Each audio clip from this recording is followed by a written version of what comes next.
But before we begin with proceedings, we of course like to acknowledge the traditional owners of country throughout Australia and recognise the continuing connection to land, waters and culture.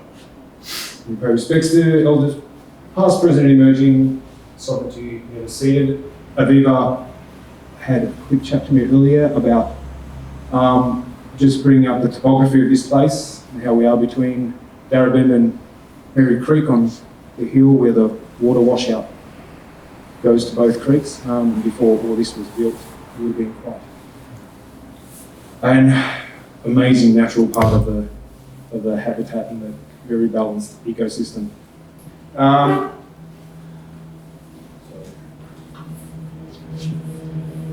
So thanks everyone for coming to this event.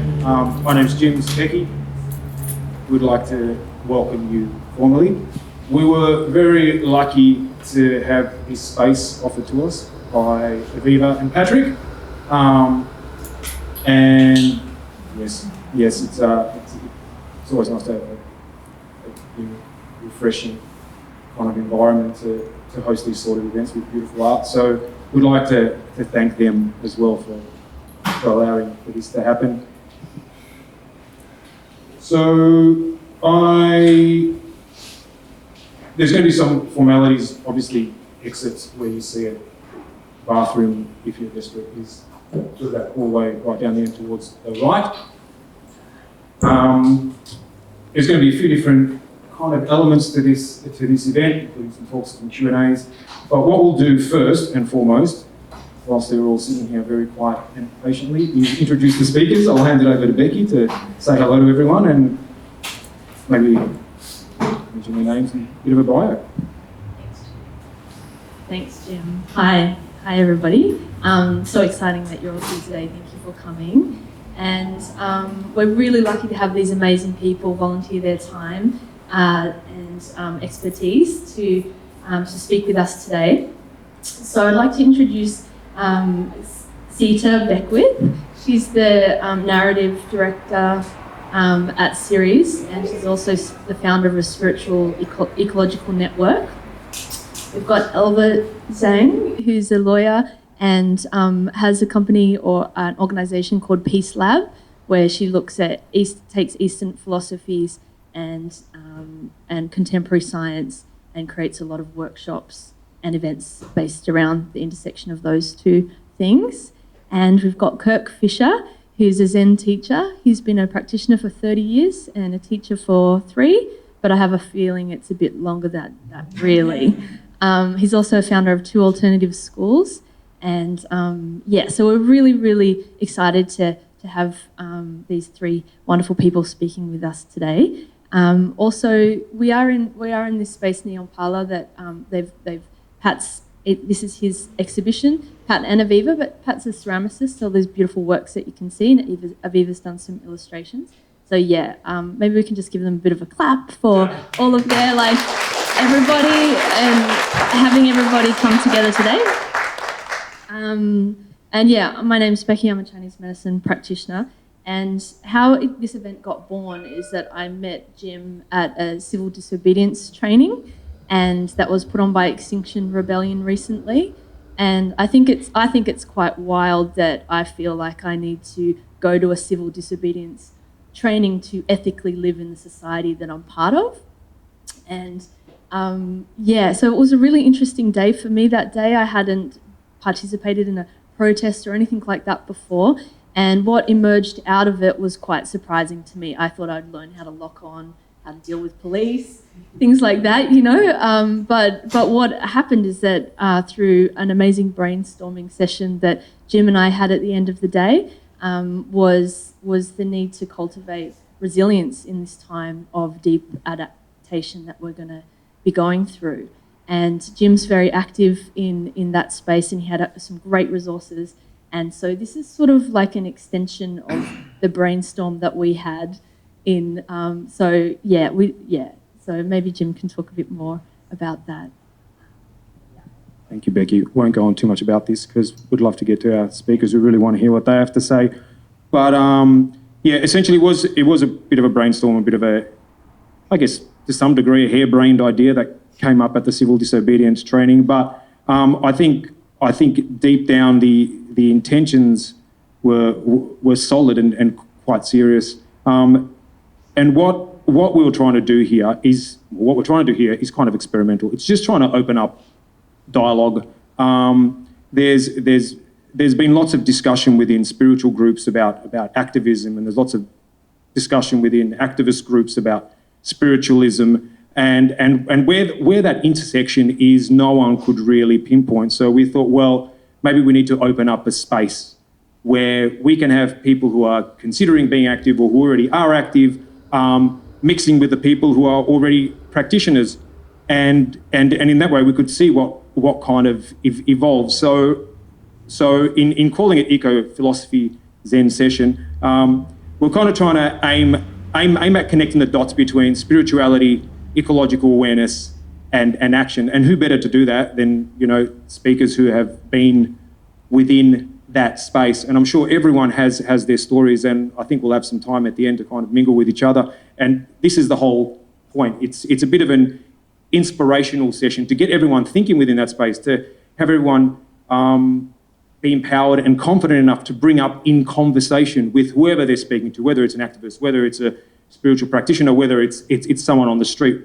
Without having these dialogues out in the open, nothing will ever move forward. We all know that to act, we need decent grounding. Otherwise, things like burnout and stress and all sorts of other weird and wonderful emotional phenomenon come into play when we're obviously battling, I'm not going to say a futile cause, but quite a challenging one, with systems that don't necessarily agree or are in alignment with a lot of what we're feeling. So I think developing a network and a space where those discussions can be had, and we can move forward. We can be empowered as a network to kind of take it to that next level, is an important part of any sort of, I guess, lifestyle, if you want to put it that way. So again, I'd like to welcome everyone, and this session is going to be broken up into 4 different parts. Kirk is going to do a small meditation for us to start with. Then he's going to share his experience with regards to everything I've just spoken about, and then we're going to follow with, did you have water? With Elva, and then Sita, and then we're going to end it with a Q&A. There was a whiteboard somewhere around. Oh, okay. There was a whiteboard somewhere around here. We're going to try to write down key points. And Aviva's going to moderate. Yeah. So we're going to just try to follow that format and then open it up to the floor and then have some discussions afterwards. So thank you again so much. I will pass the microphone over to Kirk, and he can begin with a small meditation for us. Thank you, Kirk. Thank you.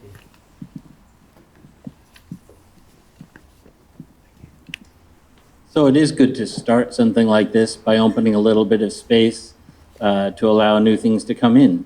And in doing so, it's often helpful if we settle our bodies first. The first point of call of awareness is in our arms, legs, bellies, and so forth.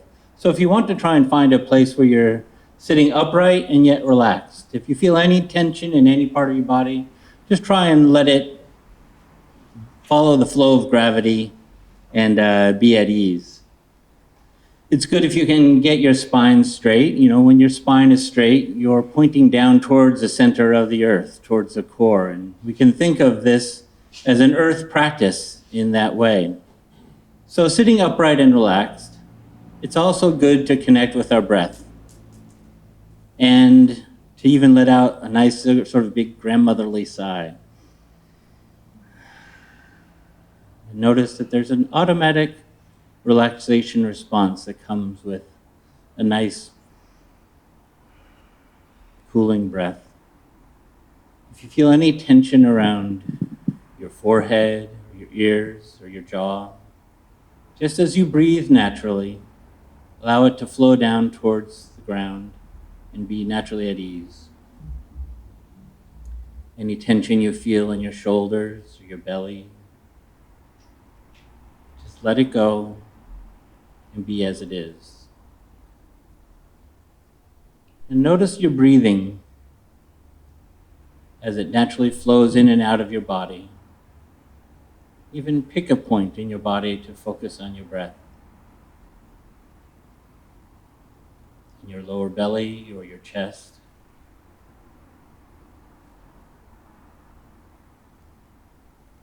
And allow your mind just to stay constantly aware of this that comes in and out, passing through and going on.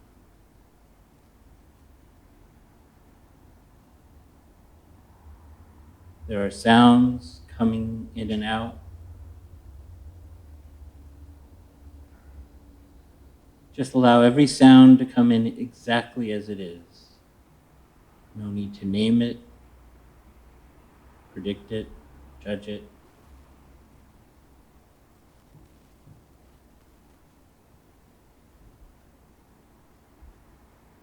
The sound of the traffic.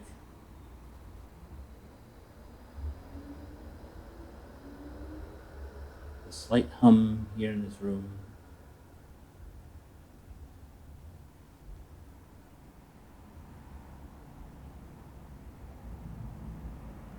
Feel your body connecting yourself to the ground, connecting you to the earth, which welcomes all, holds all, receives all.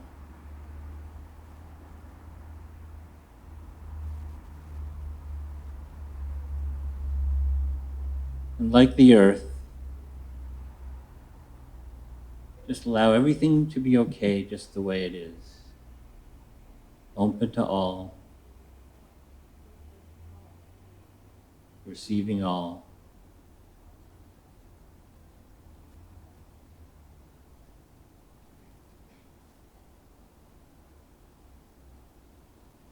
Coming back to your breath and letting go.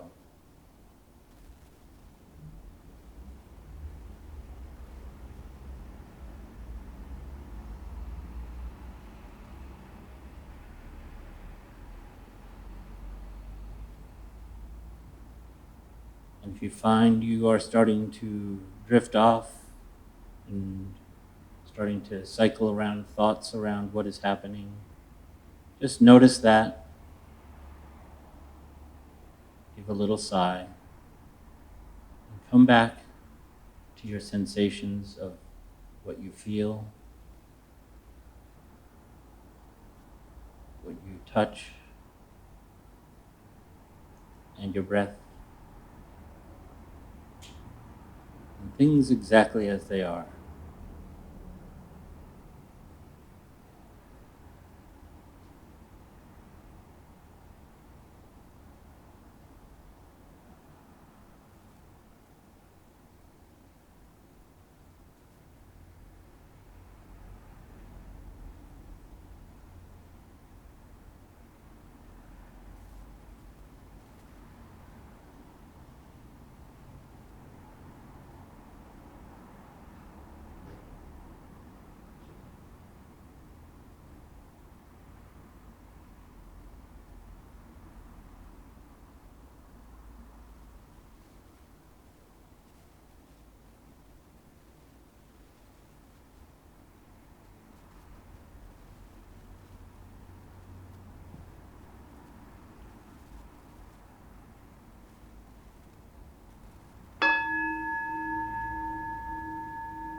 When you're ready, just allow yourself to come back.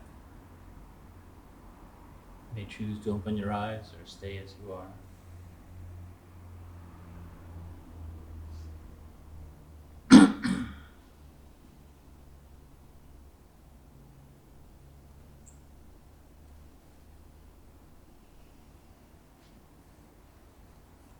I'd like to say something now about this idea of what it is to be spiritual at the same time and engaging with the world. I'm old enough to remember when I was 5 years old going to the Boston Commons with my parents and watching the peace marches and being very much imbued with the sense of the spirituality of that movement. So much so now that when I hear some of those songs, my kids watch me cry and go, oh, he's hopeless. That there was such a sense of spirituality and being a citizen and being in the world as an active person growing up. So this is something that feels like just a very natural fit for me. And I'd like to talk a little bit about it, though, as a Zen teacher, about how this is a part of the Zen practice as well.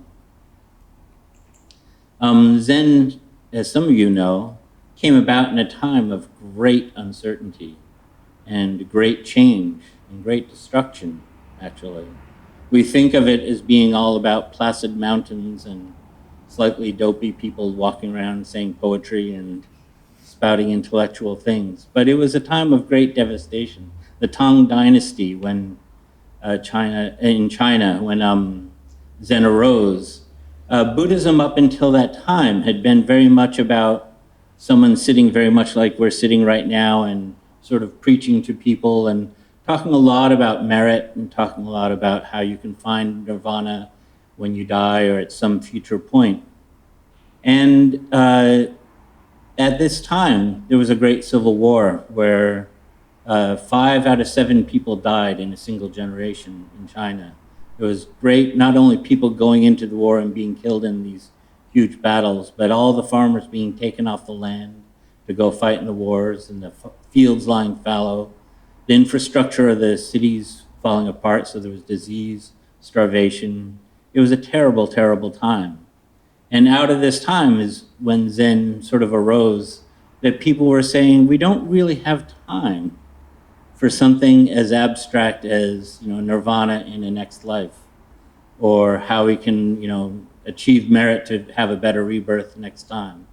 The immediacy of those times required that spirituality needed to be something that you could taste, touch, feel, that you could be intimate with, to encounter with the world moment by moment. And a lot of the literature of Zen is about, started from that time, of people encountering each other with this great experiment of, rather than trying to find freedom from the difficulties that we find, how do we find freedom in the midst of these difficulties? Which may sound familiar to some of us here as we think about the times we live in as well. How do we engage with the world with a sense of freedom, with a sense of immediacy, with a sense of being active, and how can we find freedom in these times that we are in as well? Some of the encounters that people had during those times, in those encounters, people woke up. People had a great realization of a deeper sense of the truth that we tend to skip over. We tend to be very abstract about our lives. We tend to have a nice, simple story that we want to live by, or a belief system that doesn't, that keeps us a little bit distant from life. The Irish author, James Joyce, wrote about one of his characters that he lived a slight distance from his body. And that's the way we often are in our distracted world, that we have a sense of how things should be, and we sort of are frustrated constantly when it doesn't quite match with expectations. And that is suffering. People let us down. People die. Governments let us down. Our bodies wither and age. These are all things that we don't want to fit into our plan. Zen is about stopping, slowing down, and noticing these encounters, and noticing the inherent truthfulness of every single thing we encounter as it is. Noticing that there is a freedom when we are able to flow with things as they are. Noticing that there is a great ability to help others when we are okay with not knowing what's going to happen next, but will stay with the particulars and respond accordingly to what is needed moment by moment. What is needed now? What is needed now?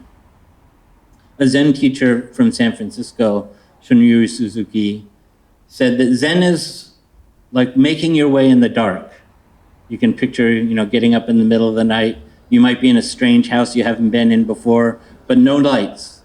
And it says, Zen is about finding your way in the dark.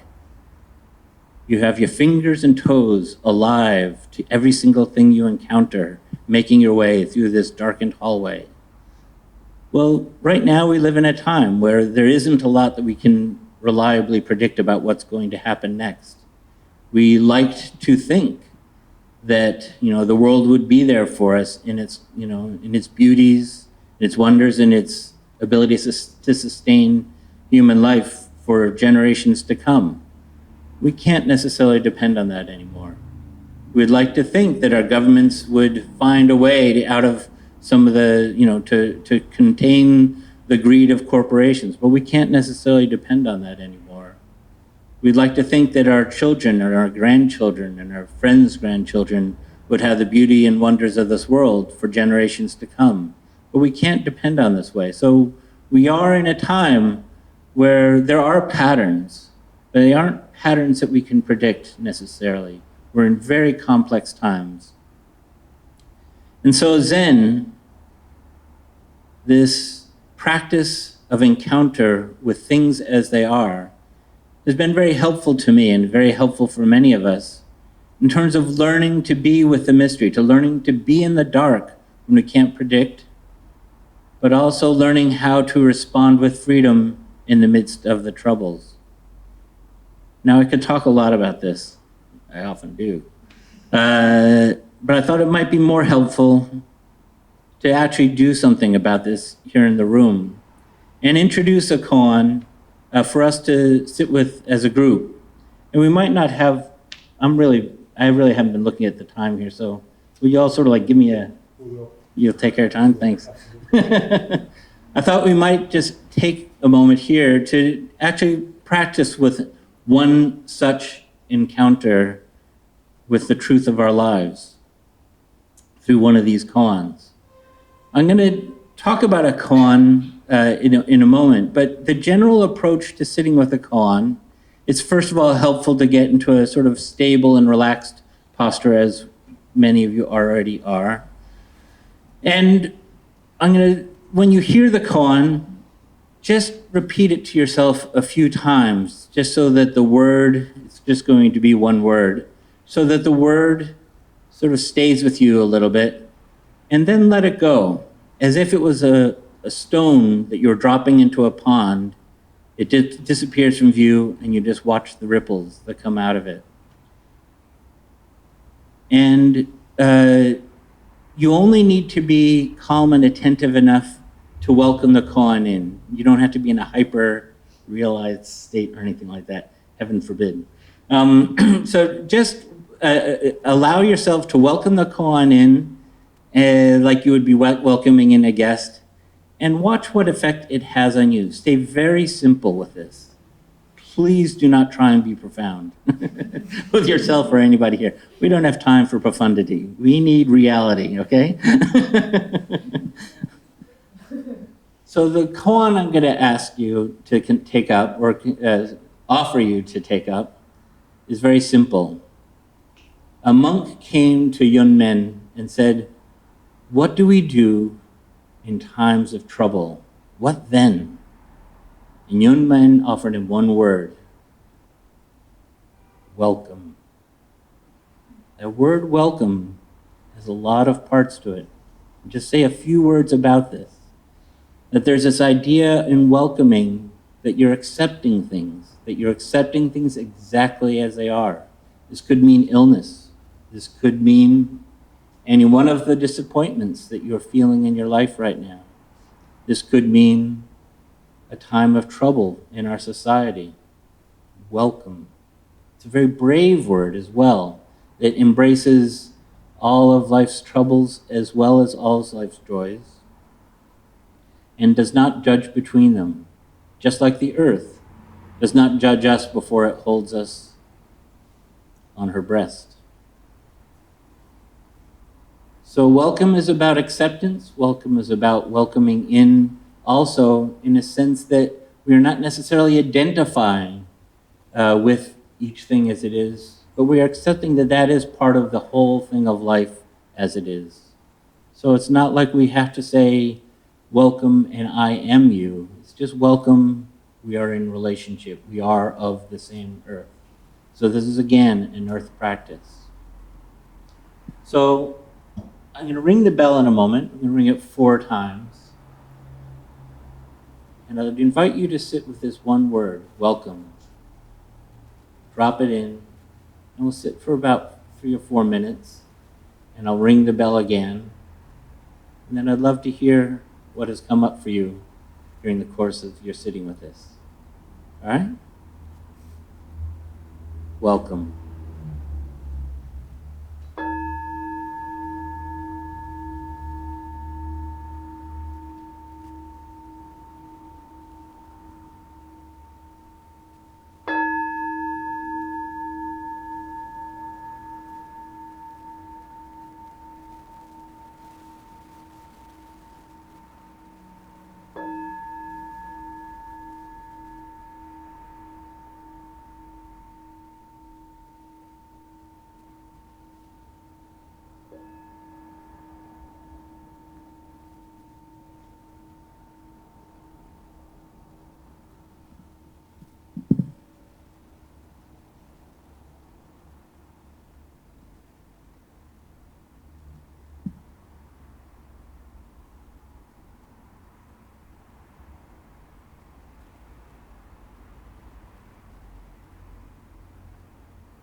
So when you're ready, anything at all that you'd care to share that came up for you?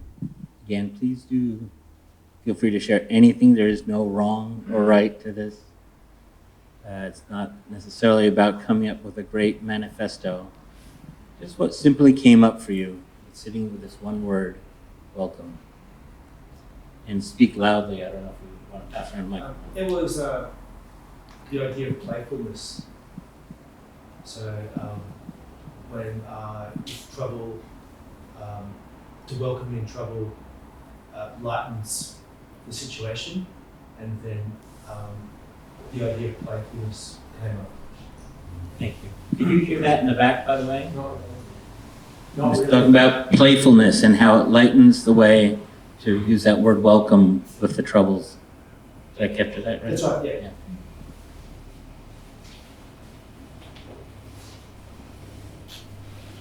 Yeah, I would say it took a lot of the drama out of the situation, like before, like put it out to climate change, and like before it's like, oh God, what are we going to do here? Whereas when I said welcome, it's like, oh, okay, so now we can look at what was going on, what possibly I could do without that, so just like it all just way too much. Yes.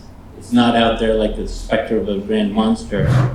We welcome our monsters in, give them a place to sit, maybe something to drink, and we can start to hear it. What was that? I thought monster. I love that you said monster. I welcomed the big fiery red phoenix. Yes. I think I've been like keeping it quiet. Yes. Yes. So can we just quickly, can you guys, if we get some more seeds, if you guys want to just like sneak into that area. Sorry. It's another way of working with the word welcome. Yeah. If you want to help, just because we get the seeds all that in there.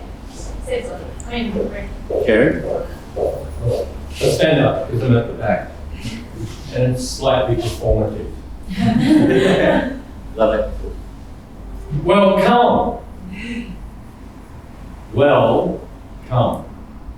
Welcome.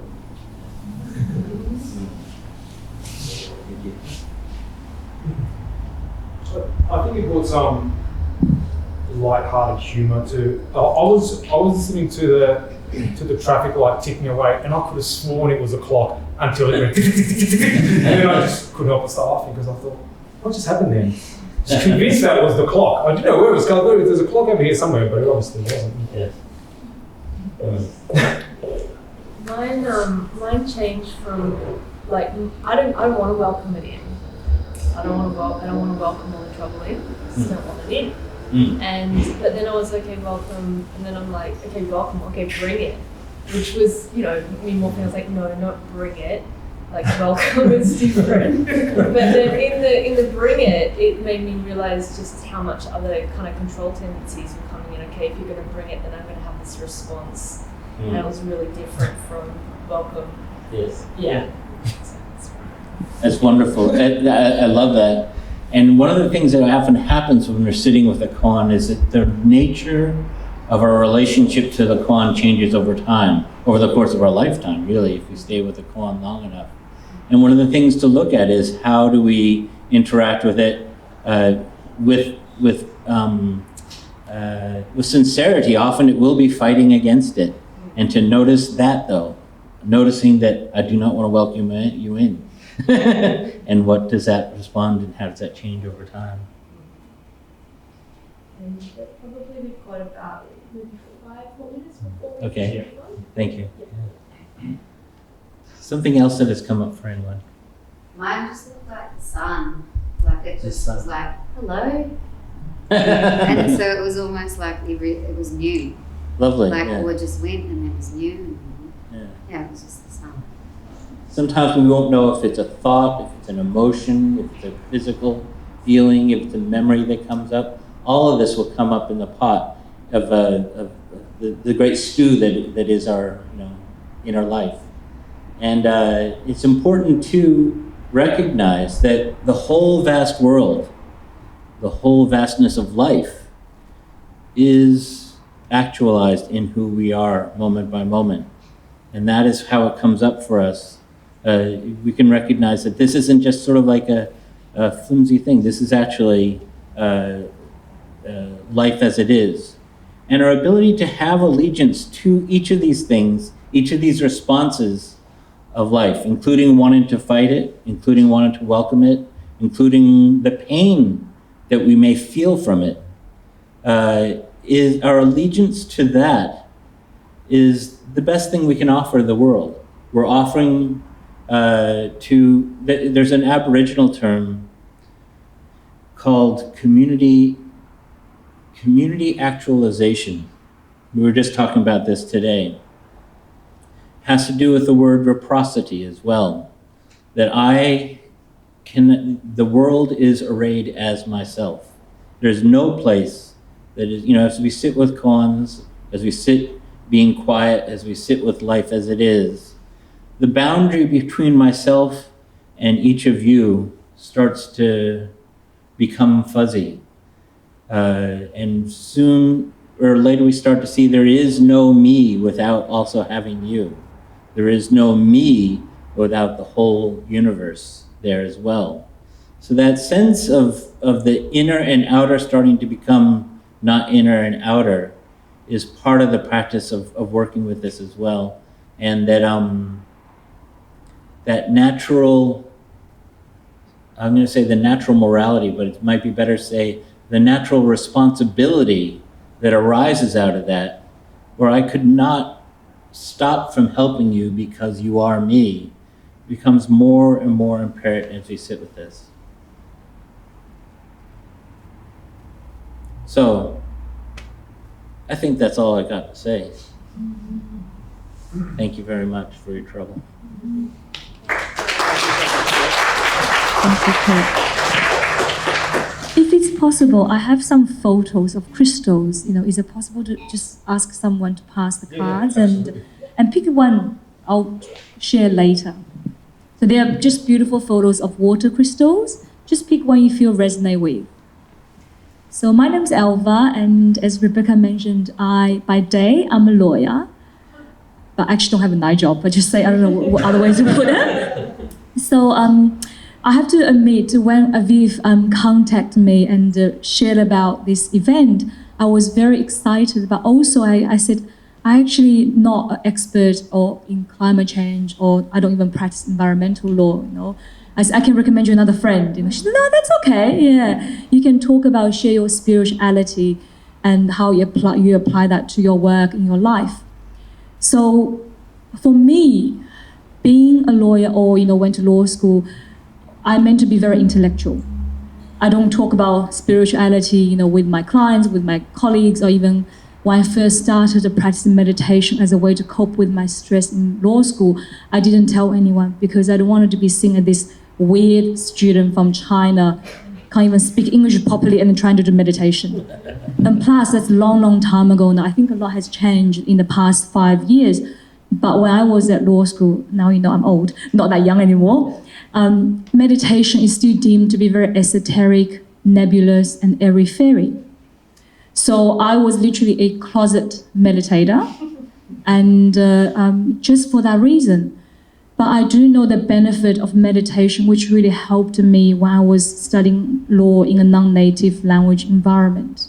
And when I started practicing law, the stress level peaked.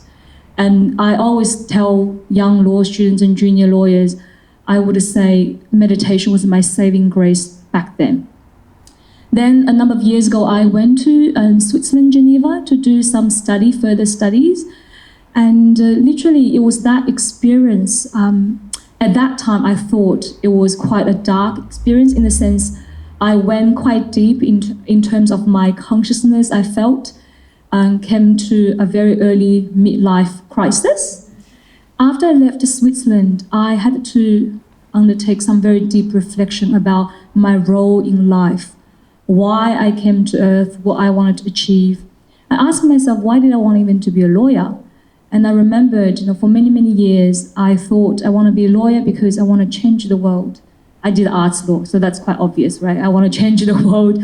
And a lot of my law school friends felt the same way. But we also felt very restricted against a big system. So that's why I thought maybe I can contribute something, not in the climate change aspect, but more so that passion for change, to make this world a better place in different ways. And I do notice one thing is that fatigue, when we don't cultivate that inner resilience, when we are against the battle externally, but when we're not feeling full within, it's very hard to sustain that fire. So that was around the time I also had the idea of starting Peace Lab. I said to myself, maybe there's a different way for me to change, to make this world a better place. So I thought, what do I want to contribute? And I remember meditation. So I wanted to share meditation as a way with others, And then I also thought about laughter yoga, going back to play. I felt, wow, I was so serious, being a law student, being a lawyer, way too serious. So then I got trained in laughter yoga. So that's how I actually started the Peace Lab, utilizing meditation, mindfulness, laughter, and play as a means for cultivating well-being. But what really also changed in the past few years is that bridge between the big two S, spirituality and science. And what I found, even when I was been meditating for a while, a long time actually, over a decade, I still felt something was missing for me, in the sense of that intellectual mind was still saying, it's still quite airy-fairy, it's not solid. Then about 5 years ago, I picked up, or by synchronicity, I found this book called The Tao of Physics.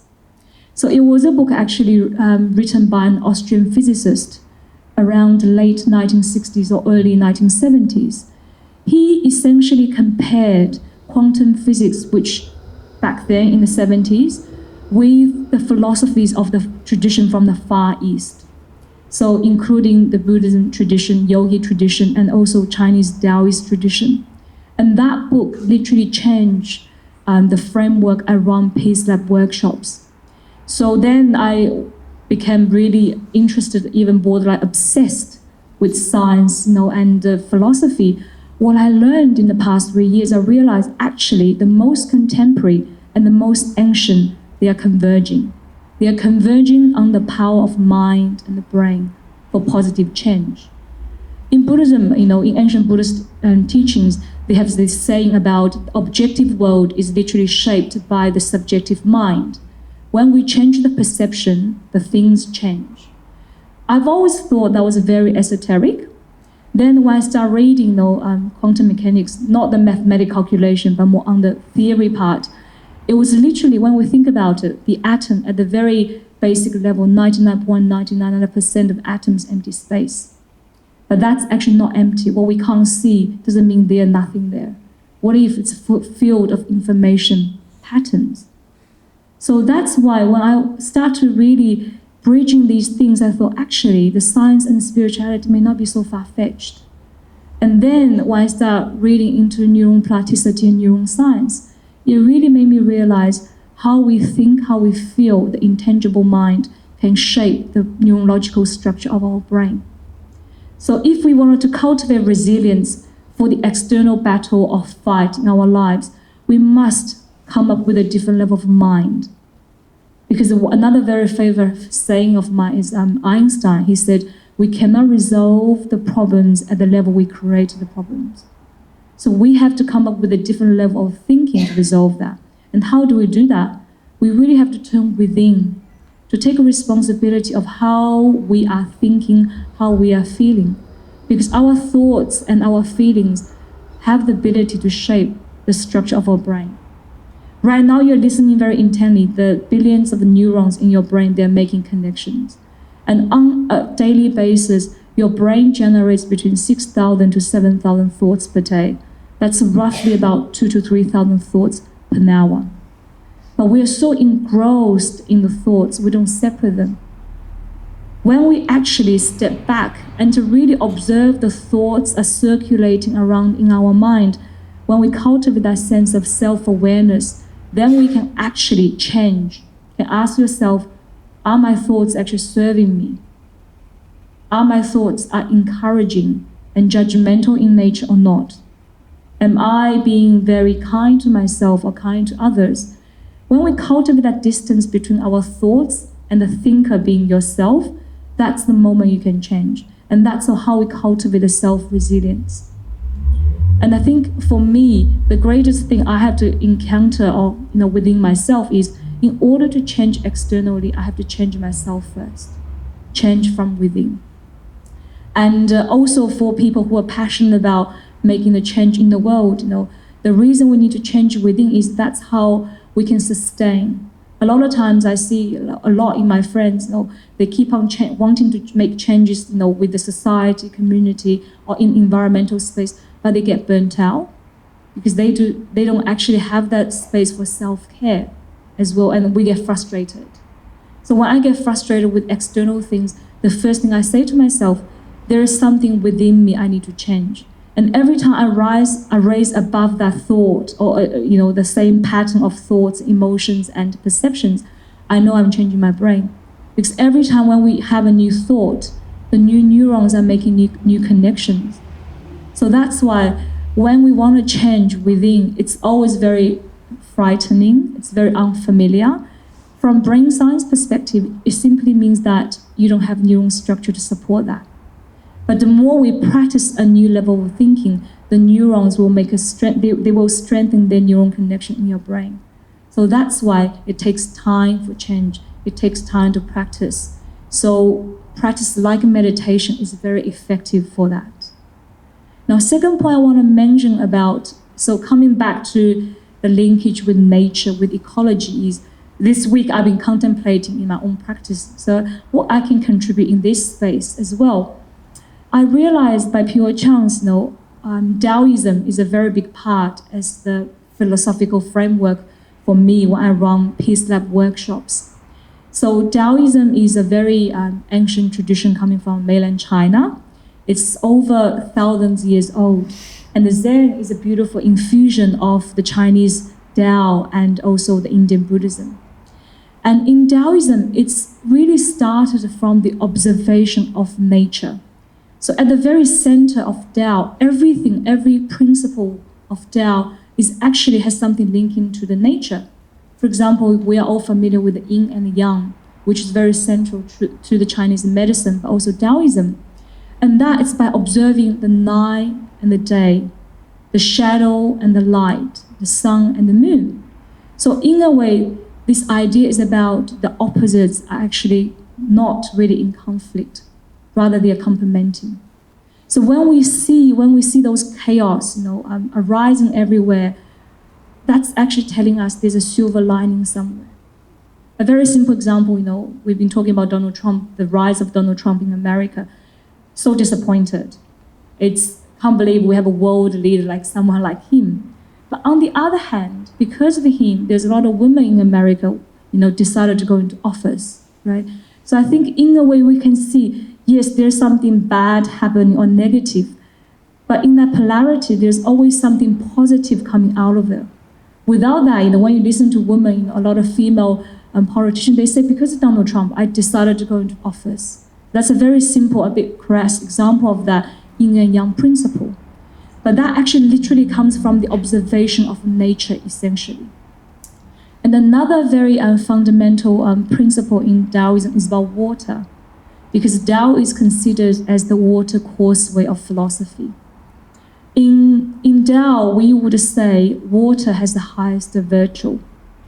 Because water, when you think about it, it flows everywhere, it nourishes everything. It doesn't really care if the flower is beautiful or ugly, if you are rotten or not. It just flows, nourishes everything. So water, in a way, is the embodiment of kindness, embodiment of ultimate example of empathy. And also, water has that ability of incorporating a lot of thoughts and emotions. So I want you to pick up the photo you picked. If you can have a look at it, that crystal, maybe share to the person next to you, what do you see in that crystal? And just chat, whether the photo looks the same or different between the few of you. Do they look the same? You three can have a chat.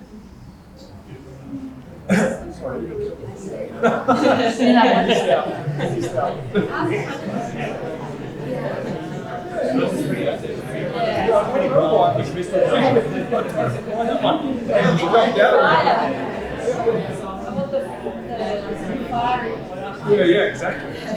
That's very true. they all sort of have this like really defined line structure. So maybe they Mine's still small. it looks like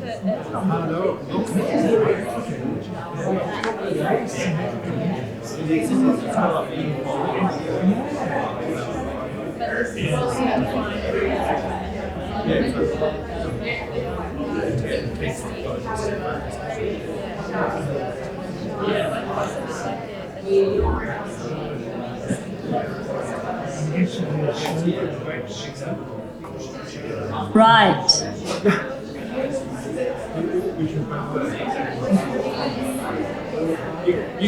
Okay. Not my bell. that's good. Yeah, actually, you can do it now. You want me to ring it? That does the work. Thank you, Kurt. What do you think of the water crystals? Do they look similar or different? Different? Yeah. Does anyone know this water photos? Some of you might know. No? Do you know the story behind it? I can see someone nodding. Yeah? Okay. So these water, the photos are taken by Dr. Emoto. He's a Japanese water scientist. I actually first encountered him in the documentary called What the Bleep Do We Know? So he was the one, I think he by pure chance, of course he's a very spiritual man himself, but he's also a scientist. And he took water crystals onto the high-speed photography. But they are not just any random waters, right, in the fridge. Those bottled waters, he would have put a word if you turn the other side of that photo. In the blue one, I think that the water has the particular word. It could be love, compassion, soul, whatever word, right? What he discovered is if he took the photo of that bottled water with the word, right, they came out beautiful crystal like the one you saw, right? On the other hand, if you stick a word, say you are stupid, you are ugly, right? The photo would show that there's no formation of crystals. So what his conclusion with his research team is that water actually records vibration. So he also took the water which polluted like living rivers, and they don't form any beautiful crystal like the one you did. But he actually had the monks to chant to them, to give them prayer. As a result of the prayer and the chanting, the water somehow can again become this beautiful crystallized shape. Some people say, oh, that's just airy-fairy again. But look at different photos. And unfortunately, I don't have the photo of the you're stupid, you're ugly, because it didn't form. But you can actually Google and you can see that. And the message is here. The body, your human body, contains between 70% to 90% of water. If the water in the nature can record messages, think about the thoughts we're circulating around our body, the feelings we are feeling, what kind of crystals your body can form. But also, of course, externally, how we communicate with others, what kind of crystals we allow others to form as well. So I think that finished my talk. Yeah, thank you.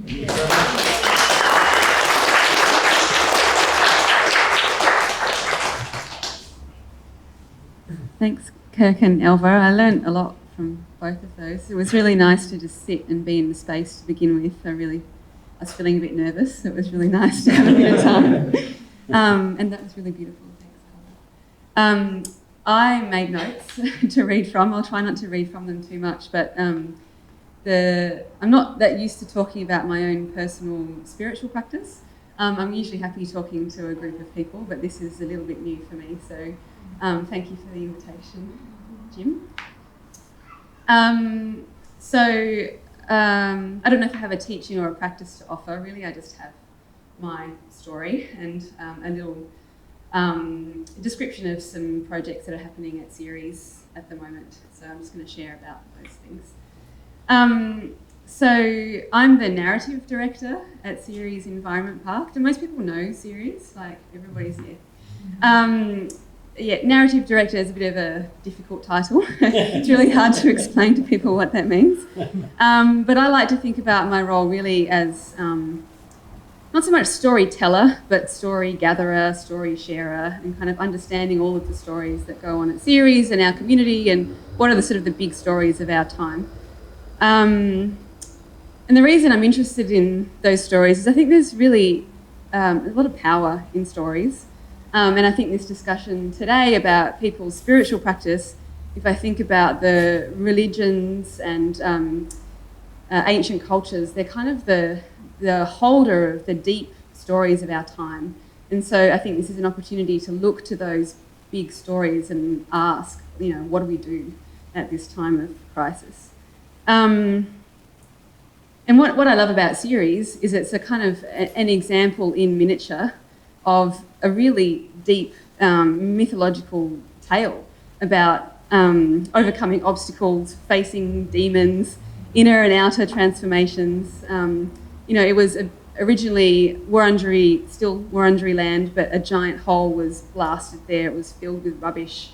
And then in the last few decades, people have started gathering and trying to repair what they're doing in a real practical, physical way, but also in a deep community way. There's community connections and relationships to each other in place that are going on there. So in my role as narrative director, I try and talk about stories that are both local and universal.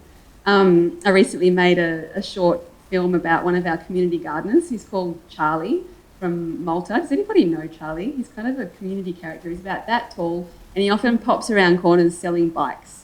I used to know him as "Wanna Buy a Bike Man." He'd pop around and go, "Wanna buy a bike?" And so I interviewed him for, it's just a 5-minute thing for Ceres, and it was a story of him coming from Malta and starting his community garden at Ceres. And in a small way, it's just about a man who gardens that some people know around here. But in another level, it's kind of a story of epic migration, transformation of wasteland, lifelong friendships, lifelong arguments, it's a lot of that going on in that space. And that's sort of where I think Ceres does important work. We appeal to universal human values in people, such as care for the earth and each other, and trying to remind them remind everybody and remind ourselves that people who hold true to their values have the ability to change the world. At Ceres, our aim, what we've been saying for the last few years, is that we exist to help people fall in love with the earth again. And just hearing that then, I love seeing people's faces and hearing how people feel when I say that. And I think people can get a little bit emotional hearing that said out loud. And I think it's because it somehow gives permission for people to do that for themselves. And it sort of feels brave and liberating at this point to be encouraging people to love intensely in the face of ecological destruction, rather than get angry or withdraw. And so what I mostly wanted to talk about today was love. And that's what kind of feels awkward to talk about publicly, I think. But love, for me, it's not a passive force. It's actually fierce and transformative. And obviously, I can't start a talk on love without bringing Rumi into it, who's a 13th century Persian poet. And Rumi says, "The minute I heard my first love story, I started looking for you, not knowing how blind that was. Lovers don't finally meet somewhere. They're in each other all along." So in Sufism, they refer to lover and beloved as the disciple and the master, the human and the divine. So we are lovers, and we're lovers of the divine, who is the beloved. And when I was about 13, I'd never heard of Rumi or the Sufis. I'd never heard that poem. But one day I was in my room. I remember lying on this terrible mustard yellow carpet that my parents had got from somewhere. But it was I just moved into my own room, moved out of sharing with my sister, and I had this space that was mine. And I used to spend hours in there listening to music, drawing, probably writing in my diary, all the things we used to do before we had smartphones.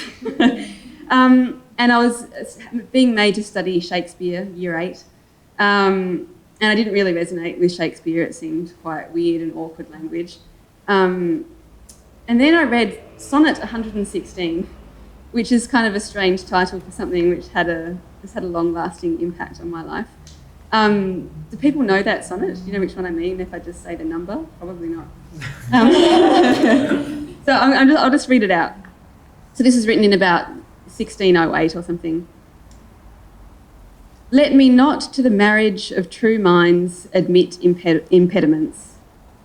Love is not love which alters when it alteration finds, or bends with the remover to remove. Oh no, it's an ever-fixed mark that looks on tempests and is never shaken. It is the star to every wandering bark, whose worth's unknown, although his height be taken. Love's not time's full, though rosy lips and cheeks within his bending sickle's compass come. Love alters not with his brief hours and weeks, but bears it out even to the edge of doom. If this be error and upon me proved, I never writ, nor no man ever loved. And when I first read that, I was stunned, actually. It had so much resonance for me. And I felt like in those few lines, he'd basically, to me, spoken the truth of the universe. It was like what Rumi said. It was like hearing my first love story. And I think what resonated for me was that it wasn't a personal, romantic kind of love. It's more a truth, an actual physical energy and what's at the basis of all life. And also it was kind of a guide. It was how to tell if something really is true or not. And it was like an essence or a substance that was true beyond the human concepts of time or even death. And I really loved that last statement, like, if I'm wrong, I never wrote anything. I could just imagine him sort of throwing his pen down. And I really liked that kind of total statement of truth. I didn't then go on and immerse myself in Shakespeare. It was sort of a one-off. I then, continued my life in 90s suburban Kelmscott in WA, from those who were there. And then I went off and discovered rock climbing and travelled around the world and was always very much in nature. So it was about 15 years later, when I was 27 and living in London, that I met my first real-life Sufi sheikh. His name's Llewellyn Vaughan Lee. And I fell in love with the Sufis and the Sufi practice, which is now my personal practice. So I'm not a teacher, very much a student.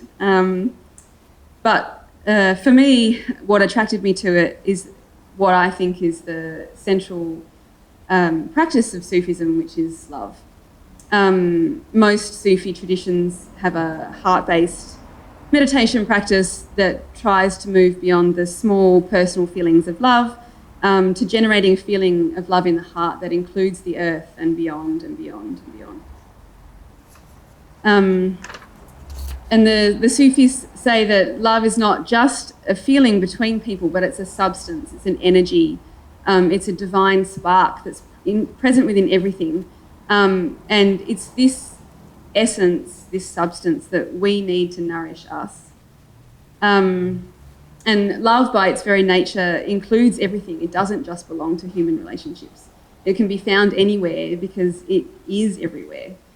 And people experience it differently. It's not just tender or sweet.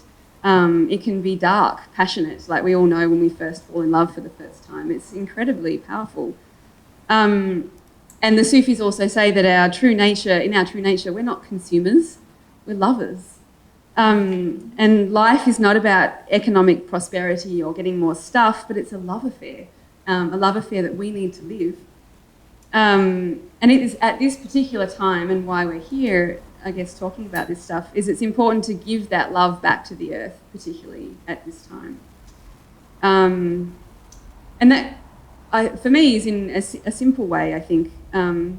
It's returning love with simple acts, so like planting herbs with care and attention, walking with our feet touching the ground, just standing and looking at a flower or a dog, just connecting. It's time for us to fall in love with the earth again, and remember that she's sacred and she needs that for us to help her healing and to listen to her.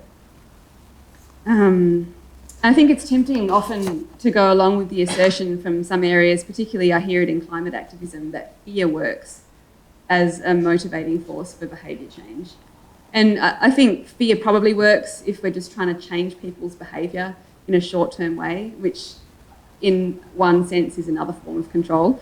But if we're trying to shift the whole paradigm away from our economic system that's based on exponential growth and profit, and in essence create a new system, then the question I ask myself is, what do we want that new system to be founded on? And a self-sustaining ecosystem of living beings is not built from fear. And none of the major stories of our time teach that. Every archetypal story you hear, whether it's embedded in religious texts, Indigenous oral traditions, great novels, they all tell us that they teach that values, the universal values that are embedded within each of us, are our guide and our foundation, and that's where right action starts. It's what we saw happen at Standing Rock, it's what's happening now currently in Hawaii, at Japwarang. The religions and Indigenous oral histories are teaching us how to act. They're our guide. So in 2014, the Sufi teacher, Llewellyn Vaughan-Lee, he edited a book called Spiritual Ecology, The Cry of the Earth. And that was the first time I heard those two words come together, spiritual and ecology. And for me, it was like Kirk's gong. It went all the way into me, and it just finally made sense. And that book is a collection of writings from different faith and cultural leaders around the world. And the general theme that they all talk about, that's common to all of these different practices, is that the land is sacred and we belong to the land, not the other way around. But as a civilization, we've largely forgotten that. And many people here probably would agree that forgetting that the earth is a living, sentient being is the root cause of the climate crisis. And so spiritual ecology, to some degree, is about healing that split between spirit and matter that occurred in us before it ever occurred anywhere outside. So at Ceres, the spiritual ecology program really links into that idea. It's inviting people to live the values of spiritual ecology, which include reverence for nature, interconnectedness, stewardship, compassion, and service, which are sort of common themes, I think, to most spiritual and earth-based practices. So just a little bit about what that spiritual ecology program looks like at Ceres. We had a workshop a few years ago on this theme, and Emmanuel Vaughan-Lee, who's Llewellyn Vaughan-Lee's son, he's a filmmaker and founder of a magazine called Emergence Magazine, an online magazine. He came and delivered a workshop at Ceres. Then that sort of started in a conscious way, this work in spiritual ecology, even though it's been happening for a long time, including through the work of Zen Group and other people that meet regularly at Ceres. We then had a meditation retreat out in the Otways in February this year. And about 35 people came to that, and we're exploring resilience in particular through connection to nature and connection to spiritual practice. Then following that, we had a leadership program, which I wrote and designed based on a leadership program that was happening in San Francisco and in London. And the state government helped me fund it, which was a miracle. For me, it was totally amazing that the state government would fund something with spiritual in the title. My dad, who's an atheist, got so mad when I told him that. And so the main aim of the leadership program was these 10 young participants, we mostly aimed it at people aged under 30, was that they would develop a project based on spiritual ecology within their own existing communities. So the idea was that those spiritual practices and things that they'd learned and deep nature connection, they would then have an opportunity to come in and do a thing. I think that's really important, and I think that's what's being asked at this time, is the integration of your spiritual practice and your practice in the world. And these 10 participants, they did all kinds of things. They took people dumpster diving and then pickled and preserved some of the produce that they got. Someone else held a community dinner in his Islamic family home and gave people instructions on how communal dinners work and communal sharing. Somebody else started a podcast interviewing Indigenous leaders on environmentalism. So all of these little sort of seed projects. And then we had a presentation just last week. And I opened it up to be a public presentation because people at Ceres had been asking me about the concept of spiritual ecology. But I really just thought that the friends and family of the participants would come. But we had 100 people came, which I was a little bit surprised about. But it really kind of had a question about, is this work relevant? Are people interested? The answer was yes. So many people are looking for a way to bring these two things together to sort of heal that split, I think. And actually, when at the presentation, it wasn't so much that the activities and the projects were that incredible. They were, fun little projects that they all did. But for me, what was interesting was the interaction between the group and in the group space. There's just so much love there. The relationships and the respect between each other, for me, was what gave me more hope for the future than any of the kind of projects that people were doing. Then last night I had this dream. I don't usually share a dream in public, but I felt to share it because it feels relevant. In the dream, I was with a group of people going on a climate march, and a woman next to me had a megaphone, and she wasn't sure what to say, and she was asking what chant we should be saying to lead people on this climate march. And I couldn't really think of anything, and then I said in the dream, we need to lead people with a song we can all sing, not more yelling. And she asked me what kind of song, and in the dream I said something similar to African American spiritual songs. Like I had in my mind that we had to sing a sacred song, and it had to have a harmony, and it would speak to the people, the ancestors, and the earth. And I think whether that happens, so that's the dream. And I think whether that happens in real life, whether I go to one of the climate marches coming up with Extinction Rebellion or the school strike for climate, whether it's that intention, it's the song, it's the joy and the love that we need. It's the only language that we have that's the opposite of the constructed economic war machine thing, industrialized society that we have. The earth is calling and we need to respond. And all of those sacred songs, I think, are like that. There's a call and a response, a call and a response.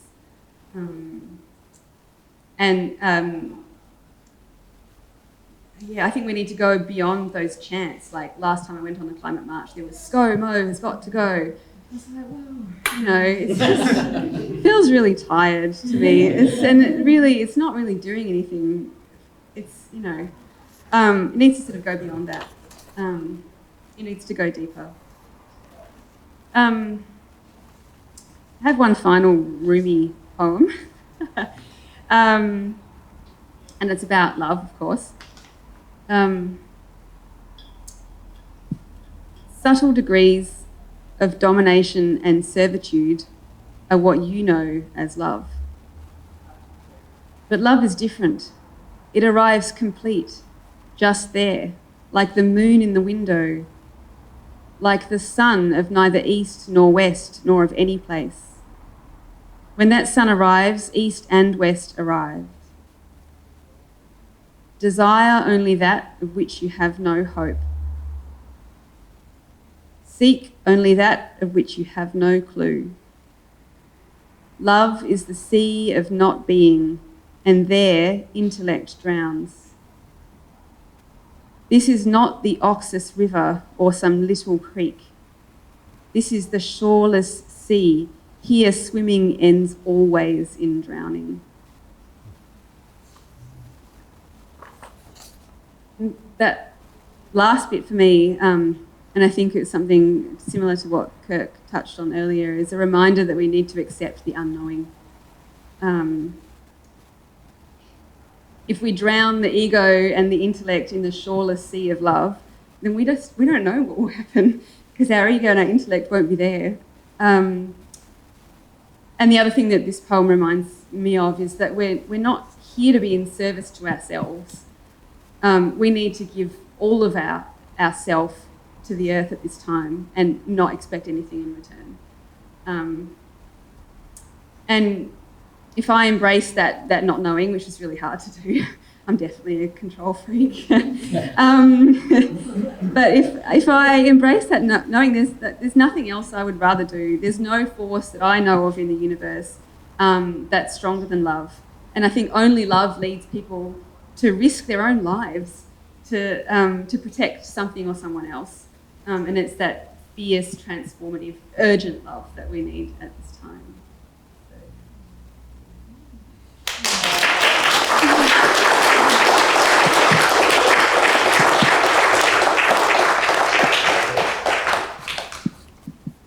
Thank you so much, Sita, Elva, and Kirk.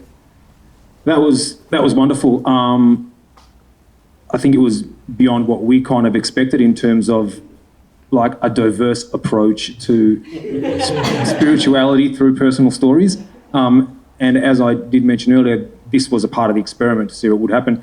The fact that he just went from one speaker to another, just seamlessly, again, was something I really appreciate. So thank you so much for getting up there. I think you all shared some fairly personal stuff and then connected it to, what we were hoping for, which was your, spirituality and, your understanding of ecology and the environmental crisis, but as well as everything else that comes along with that and what it's all, a product of, which is another thing that we need to contend with and face. So what I think we wanted to do now, yes, ask Aviva to come. I did take some notes, but I don't know if I can sneak it up here. Oh, that's okay. Hiding in the corner, documenting exciting things. So everyone, this is Aviva Reid. It's like my version of ours. Aviva's a visual ecologist. I've collaborated with her for a couple of different events with tea ceremony in the forest. But Aviva's worked on many, many, many things, and she's been an activist for a very long time. She's she's doing her PhD right now. She's a teacher. She's a visual artist. She wears many hats. She's very, very clever. And so she's whipped this up for us, and she's going to moderate the Q&A today. So I'll hand it over to her. Yeah. Okay, well, and I'll hand it over to everyone here. Yes. So, does anyone want to jump off from any of those ledges? Maybe any comments that people might have? Yeah, that's what I mean by jumping off by the ledges. Making a comment. I'd like to make. Yeah. So I'm a Zen student in the same community as Kirk, and something about tradition and what it has to offer us, and then Sita speaking so articulately, thank you, about love. Just that it's very easy to think of traditions as being separate, but they are so very the same. Everything you said, a Zen teacher, a Zen student could say exactly. So, these narratives, it's I guess maybe somebody said it like that before, but thank you.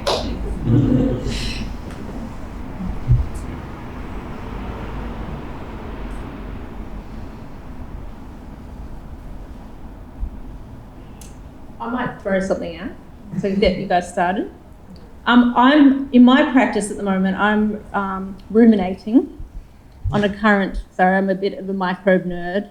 So I'm ruminating on ideas of being actively passive and passively active and what that means. And I'm interested in what people in the space might think about being a passively active human being or being an actively passive, or what it's time for you. I might say, to me, again, I mean, I've been very influenced in my healing practice, art and philosophy by Taoism and yin and yang. It seems to me that we have this curious, we live in an age where there's a sort of cheap idea of dualism. And, dualism is used as us versus them, and the binary becomes a negative thing, and yet the binary is such a dynamic thing, and there's a sort of a sense of what I would call a super binary that's still binary. It's like yin and yang, but it's like, what's the dance of that? And it's often a paradoxical dance, as is much Taoism there's much to say about. But to me, it's very much in terms of, say, working with people in relaxation, hypnosis, meditation. That's a really important point, that active passive, that people exercise and they become relaxed through that, or they do their active pastimes. They can be surfing on gale warning waves on a beach or something, and that's their most relaxing thing that they can do. That these things do exist like yin and yang within each other. They're separate, and yet at the same time they're completely integrated and one and the same thing. So there's this dance of the unity and the duality and the unity and duality. So that's the sense that I get of that, because these things do, the yang is stronger in the face of yin and vice versa. So the active has this space that, because it's contextualised within the passive or vice versa, it becomes a stronger and more dynamic thing. They make it to the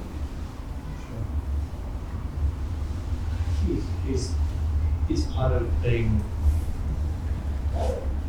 actively passive, is doing nothing. One of the more powerful things we can do to heal the planet is all the activity that we get up to,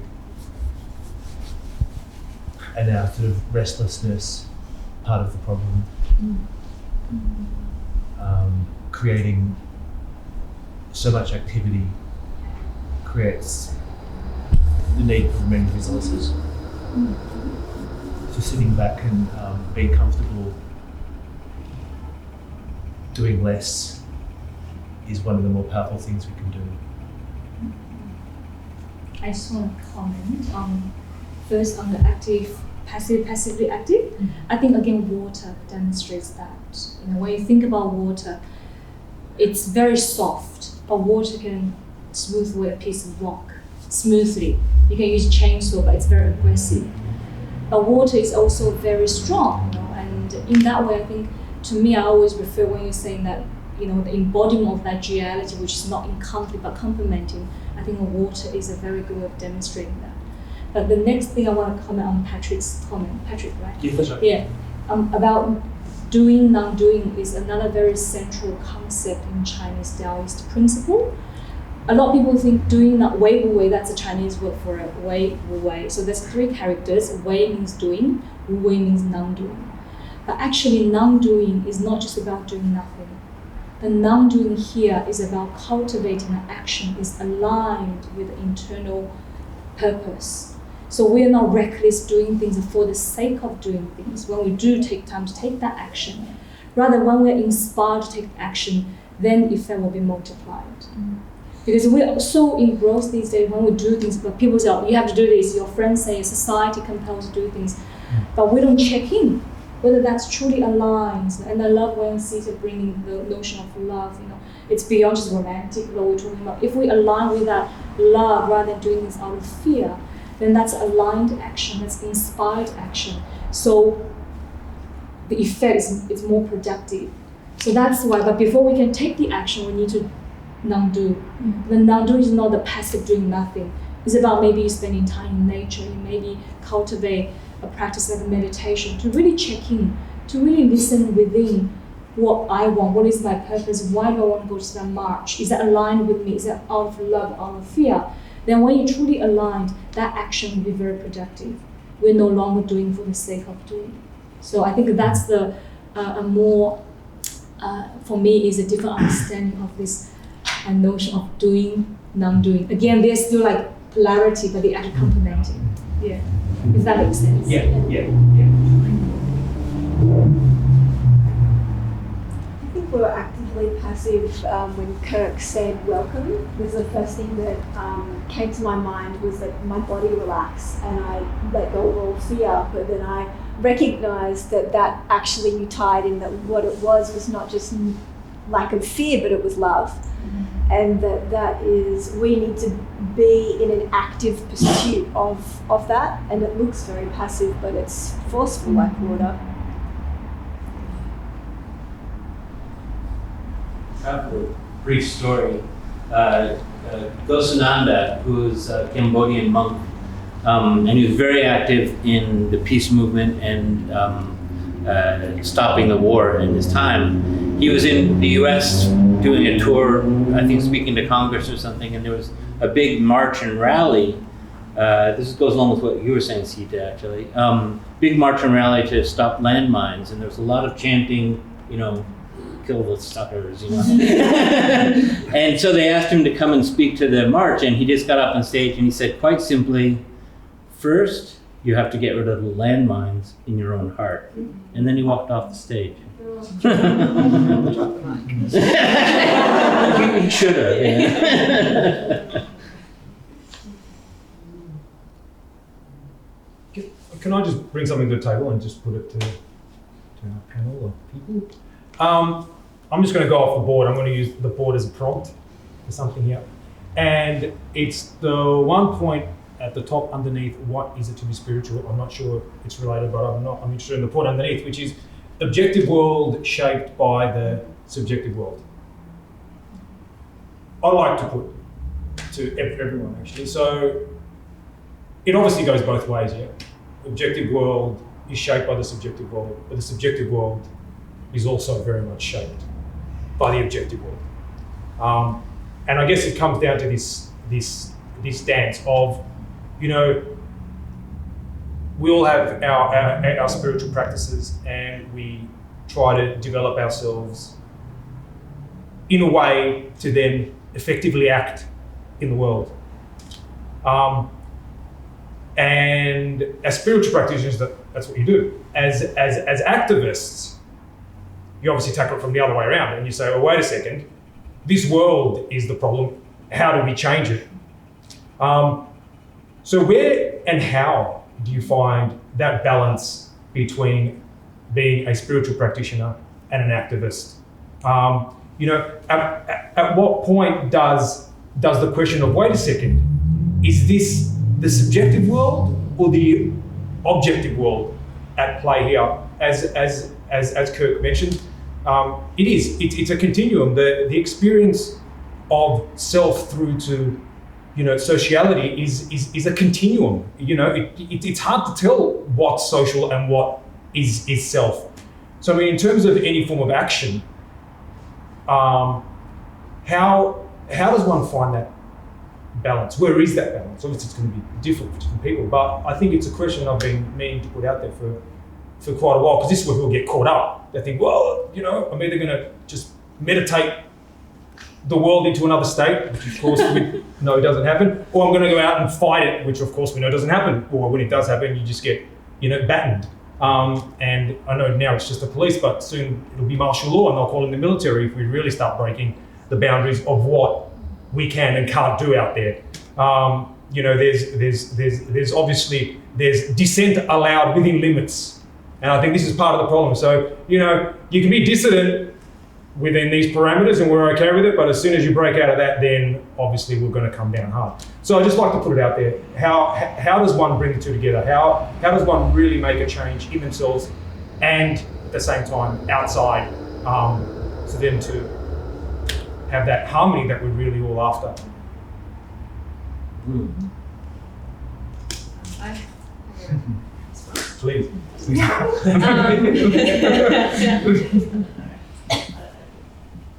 have it if you want. I want to respond just with a short. Yeah, for sure. When I went on this retreat, spiritual ecology retreat in February, I was setting up the meditation hall, getting it ready for everybody to arrive, cleaning it. It was a timber room, and on the wall at the top was a picture in a stained glass window of two birds. And there's this image in the Upanishads. I guess it's a bit like a Zen koan. You probably know it. It's two birds sitting on a branch, fast friends. One eats a berry, the other one, not eating, watches. And I'd heard this, and it's a symbol or an image of that inner versus outer, like there's action and reflection in those two birds. And it had been coming to mind a lot. And then when I was cleaning up the meditation hall, ready for all these people to arrive, I looked up, and in the stained glass window was a picture of two birds, one eating a berry, the other one watching. And I was like, wow, this is really interesting that this physical image of something that's been in my mind recently is right there. And then we had 4 days of the retreat, and I sort of came back to that image, and I'm like, well, what is it? Like, I mean, there's reams written about this one image, and I'm like, what's the message in there for me? And so I kind of sat with it, meditated on the final morning, and I was like, I sort of asked those birds. I was like, birds, what are you trying to tell me here? And the birds in my mind said, actually, there is something that we want to tell you that you've forgotten, and that's that the berry is really delicious. And for me, that's joy and love. And I think that question you have about how do you find that balance is, I think you have to find the joy. Yeah, that's sort of a long answer. But is there joy watching someone enjoy a berry? Like, I find that. Like, that's the act of caring. That's right. So it's like, I don't know, sorry, I'm like this, and it's like the act to nurture and to see people other than you become empowered, or organisms other than you become strong and nourished, for me is for me the joy. Yeah, I'm not saying that the only joy in that image is the eating. I'm saying that it's finding the joy. Not just kind of, there's this important spiritual message here. It's like, where's the joy? Yeah. It's a great question, and there's so many. We could go out afterwards and spend a couple hours. I have a friend who was quite sick growing up and quite sick as an adult, and she sort of had a choice. In her 20s, she realized, I sort of have a choice here. Do I become the sick girl, and do I define myself in this way? And she decided, no, there's so many different ways I could be telling the story of who I am. And she was really engaged with this idea of being of service in the world. And in a way that sort of took over who she was. How do I offer myself into this space of love to the world? And there was no space then at that point. It's not like she got better. She was still sick, but that didn't define who she was.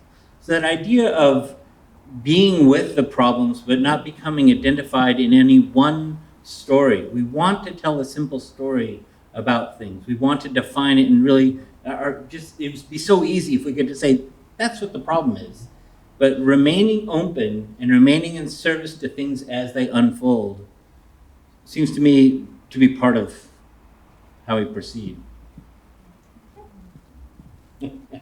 Again, I concur with Kurt. I can spend hours, and because I think this idea, what I mentioned, I was thinking about, again, the ancient Buddhist teaching, talking about perception, and linking with the reading the book I mentioned, Tao of Physics, and how, quantum physics, and if people is ever interested, I recommend you to read Tao of Physics. It's a beautiful book, and comparatively, just compare all the ancient Eastern tradition with quantum physics, and they really focus on the power of consciousness. But in a more practical way, I like to see in my day-to-day spiritual practice, I want to say I'm taking responsibility for things happening in my surroundings. I used that little principle just a few months ago when my Chinese mother came to visit me. And I think parents have something to stir up something triggering in your life. I would like to say I'm a very peace-loving person. Somehow when I'm with my mother, no. And even my very dear friend, she said, I don't see you practice peace lab with your mother. No, I wasn't. And so I said, okay, it's something like where you, in your case, is a bird, sending you a message. My mother was there triggering me, but it's not her. I said, it is something in my mind, a pattern I'm running, because if I don't have such a certain pattern, she wouldn't even trigger me. So what I use the objective I'm not recommending everyone, because everyone has different path, right? You have to find your own path. But in my life, I use objective world as a feedback loop to what is happening internally, if that makes any sense. So I use things outside. If I'm frustrated, I use that emotion. Okay, that thing, I'm getting frustrated. What is internally telling me, right? If something happened within me, I can change that, then I'm fine. I don't have to be ever triggered again. So I'm actually seeing myself as a creator, no longer as a victim. So yeah, then when my mom came, she came twice. The first time I was definitely not peace labbing with her at all. The second time, a few months later, she came, I made a commitment to myself. I said, okay, I don't want to get upset with her. What is it, Elva? You need to change, look within. So I remember she was just, one day I came home, she bought a flower, and I just I said, I've got 4-piece lily. Why'd you buy another one? I don't want to have 5-piece lily in my home. I just yelled at her, then I went to toilet. I know it sounds crazy, that's my story. But then I realized there was a little bug on the floor, the toilet bug. I know it sounds, don't laugh, but I said, oh my God, I'm bugging myself. That bug is a reflection of something. I'm bugging myself. What is this? Elva, you promised you need to peace up with your mother. And I realized it was such an annoyance, little annoyance, because since a little girl, I felt I was easily annoyed by my mother for the little things she did, because she has her own business, but she's not very good at doing housework. So part of me got triggered all the time by her. It's like, you don't know how to do housework. Don't look, So I went out, I said, Mom, the flower looked beautiful. Because she did that out of her, compassion and care for me. But I was running an old program, she's not a very good mom looking at the domestic stuff, right? And so, yeah, that was a time. I used that little bug in the toilet. I know it sounds very extreme. I said, that is the bug again in my own psyche, playing out, externalized, So then the rest trip, she was here, 95% I didn't snap at her again, So that was a little practical example how I see it. Going back to what I meant, I use my objective world as a feedback loop to tell me what kind of internal triggers I have. So I don't feel as a victim to my own life, because I say, okay, I take responsibility. Because if we're talking about energy, only when I have that trigger in me energetically, I attract that to my life. Not as a punishment, but as a way for me to rise beyond or above that. So I guess that's how I apply that principle in my own personal life. Yeah. Thank you, everyone, for those answers. Do we have other questions? Yeah, for about 5-10 minutes. Anything else lurking in the depths of your mind? I really liked the love-filled life, because when I think of a love affair, I think of like scandal and romance and beauty, and there's also ugly bits, and there's cheaters, and there's betrayal, and I really liked it. It kind of allowed me to love things that maybe aren't lovable, but I love them anyway. Or it was just really nice. I really appreciated it. I was like, yes, it is a love affair. I love fashion. I love clothes. And it was great, and it's ridiculous, and it's small, and it's minute or whatever. And especially when global warming is happening, all these things are happening. But really kind of seeing the joy in how I go about it made me feel like, yeah, I love my love affair. The challenge is loving concrete. Yes. Yeah. Hard to hug, isn't it? I think there was another question. Yeah. Yeah, I was thinking, okay, so how do we use what we've learned today in October when we're scheduled to do something, the Extinction Rebellion? How are we going to feed into that? How does that work? I think there are some comments that will be made at the end of this session relating to exactly that question. But everybody might have an interesting approach. Should I introduce mine? Yeah. Okay. So like Becky mentioned, I do have a background in direct action, and a lot of my community has, and it's been over 20 years, and it's been pretty exciting, and it's going to be a really exciting time if you haven't done it, and you'll be in an autonomous zone, and you feel really powerful, and but kind of back to this idea of being actively passive and passively active. My experience post Scott Morrison being elected in was to kind of, and I teach power and governance, and I'm really actually interested in the idea of power. And so yes, we can love everything, but where does the power lie? Who has the power and who's making the decisions, and who are we giving our power to? And I think that they're really interesting things to be passively active if we want to think about. So who are we empowering, and what communities are empowered right now? So even if I'm not the one on the front line, which I can't be right now, I have, maybe I'm burnt out, maybe I've got other commitments, but there are ways that I can empower a lot of people that are doing some fabulous stuff right now. There's some very exciting people that are in the position of the front line right now. And so I did print up a list. It was something I think of this space here, just to give a bit of a backstory. It's kind of Patrick's vision, but it's embracing the idea of form and shape. And he's looking at, in this work over here, he's looking at individual shape and form, and then the shelf next to it's the community shape and form, and this one's the ecosystem. So I think we can take a moment to think about how we practice community and how we practice shape and form within our community and within the ecosystem. I wish I could get this many people to an ecology workshop. I've only done about 100 and I never get this many. So I find it really interesting for me as an ecologist that people don't want to really come and understand soil. And I'm a nerd, so it's kind of really interesting for me. It's really interesting for me. But I actually also have a background in martial arts. So my work here, which is over in the corner, is about embracing elemental form. So there's fire form, water form, air form, earth form, and over here it's void form.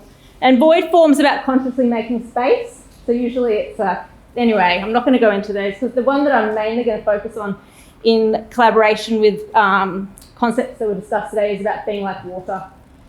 So I had this idea, and as soon as Morrison came in, I was like, gosh, all the people that really care just need to we need to so consciously extract power from the people that have power and give it to the people that are doing awesome stuff, and how do we build those communities?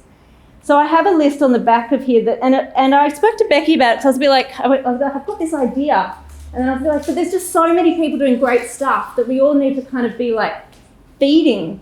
And she was like, well, you maybe don't want to be feeding too many, because then we're like a distributed force, and maybe we want to be like a river and but then I'm like, no, the water's in the soil, and the whole community, the soil, it's actually about distributed. And then anyway, sorry. So anyway, I've got a list here of some organisations, and I'm just going to mention them to you. So it's the idea about being like water, and us as a community being water, and about building fertility where we want things to grow, and really consciously doing that and sharing that with our communities.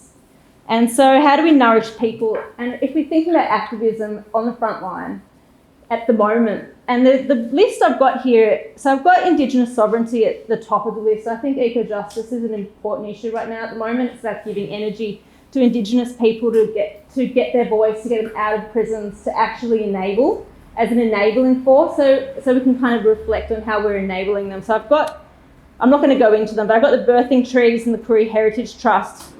And then I've got the traditional custodians of the land in which Adani is going to be mined, which is the Wangarajagalung Gal people, who have just been constantly in court, constantly. And I know how much money goes into that and energy. And if everyone literally gave a coffee cup's worth of money to them every week, it would actually enable them to maintain that position on the front line doing really powerful work.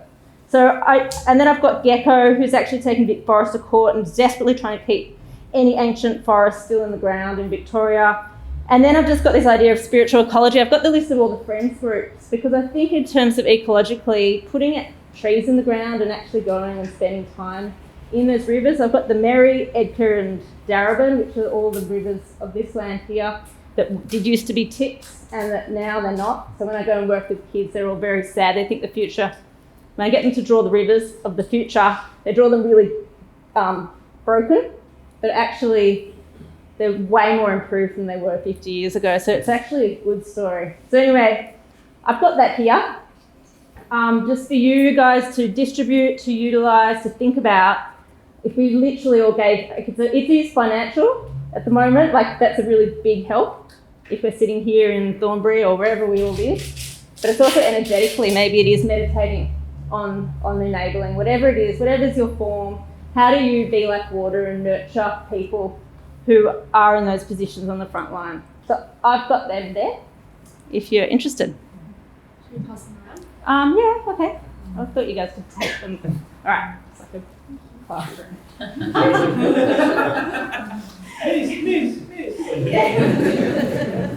Thank you for that, Lavina. Yeah, are there any final comments before we close up? Great. Good to hear. I've found a lot of peace around, like, there's been a lot of anxiety. I think a lot about this all the time, like, how do we stop this? How do we do, can we? I think I realised that I thought it was my personal responsibility to stop global warming, and I've let go of that today, so thank you. And it's just been really lovely to connect with you all and feel that this combination is so strong, and there's all these different ways of speaking it and doing it and enacting it, and it's just been really lovely. So thanks.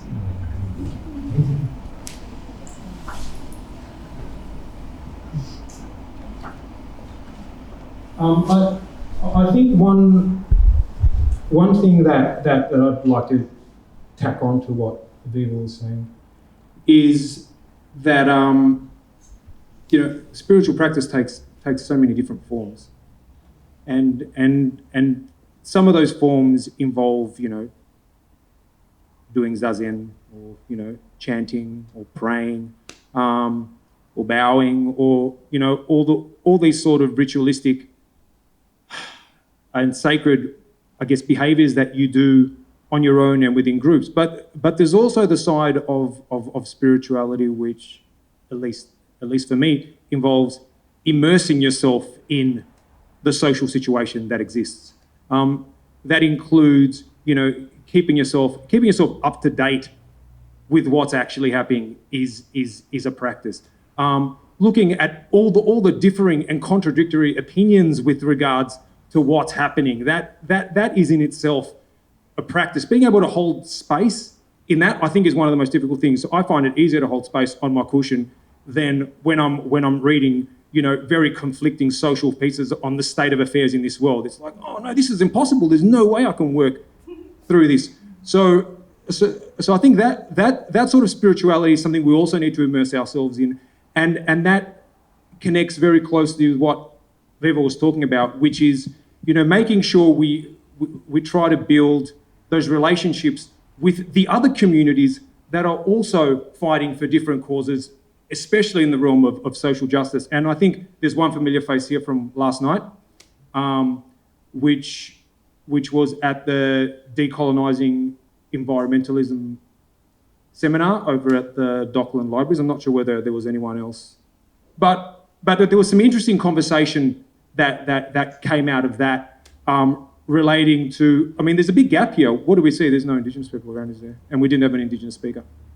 And I think that's something that we need to keep in mind.